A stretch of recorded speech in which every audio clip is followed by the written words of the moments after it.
اعوذ باللہ من الشیطان الرجیم بسم اللہ الرحمن الرحیم یسألونک عن الانفال، اے نبی آپ سے پوچھ رہے ہیں مال غنیمت کے بارے میں۔ قل الانفال للہ والرسول، پہلے تو جڑ کاٹ دی مسئلے، کہہ دیں کہ یہ انفال کل کے کل اللہ اور اس کے رسول کے ہیں، تم میں سے کسی کا کوئی حق ہے ہی نہیں، لاؤ سب جمع کر دو۔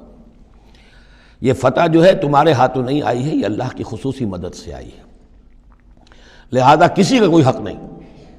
زیرو لیول پر لا کر پھر ان کو سنبھالنا آسان تھا کہ جب معلوم ہو کہ سب کچھ ہاتھ سے دے کر، تو پھر تو ظاہر بات ہے کہ آدمی جو ہے جب ساری جاتی دیکھیے تو آدھی دیجے بانٹ والی بات ہے، پھر وہ کم کے اوپر بھی راضی ہو گئے۔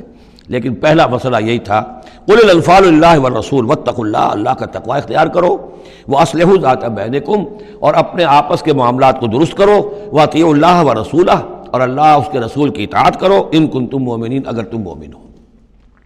گویا کہ جڑ ہی کاٹ دی، کسی کا کوئی حق اس میں ہے ہی نہیں، یہ سب اللہ اس کے رسول کے لیے، یعنی اسلامی ریاست کے لیے ہے۔ اب یہاں جو آگے آیات آ رہی ہیں بڑی اہم ہے۔ بندہ مومن کی شخصیت کا جو حیولہ ہے اور بندہ مومن کی جو تعریف ہے، جامع ترین اور مختصر ترین الفاظ میں یہ آئی ہے سورہ حجرات میں۔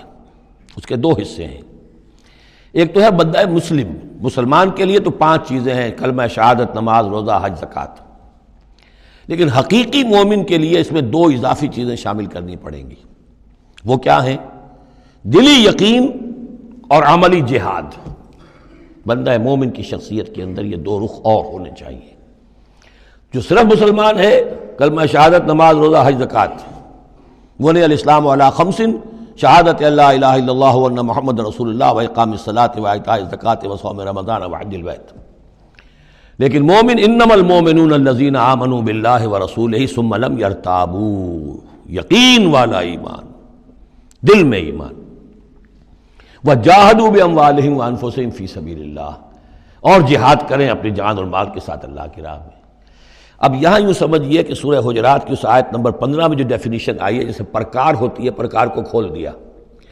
ایک حصے کی کیفیات کو یہاں اس سورہ انفال کے شروع میں لے آئے ہیں، اور دوسری جہاد والی کیفیات کو سورہ انفال کے آخر میں لے آئے ہیں۔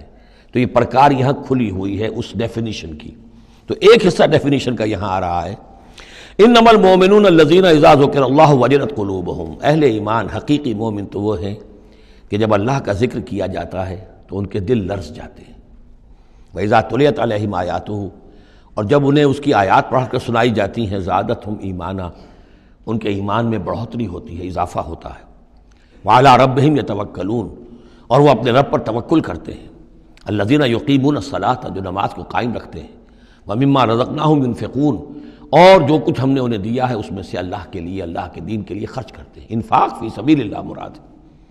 اولئک ھم المؤمنون حقا، یہ وہ لوگ ہیں جو سچے مومن ہیں، حقیقی مومن ہیں۔ لیکن نوٹ کر لیجئے، یہ بھی ابھی آدھی ڈیفینیشن آئی ہے، اس سورہ مبارکہ کے آخر میں آئے گی، اور وہاں جا کے پھر یہی الفاظ آئیں گے۔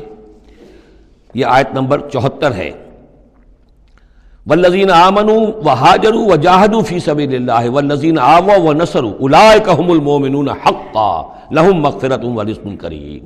اس کے بعد ایک آیت اور بعد میں ہے، سورت ختم ہو جاتی ہے۔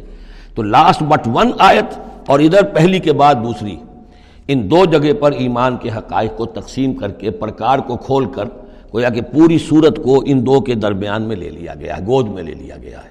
ایمان کی ڈیفینیشن کے یہ 2 حصے جو ہیں ان کی گود میں۔ صدق اللہ العظیم۔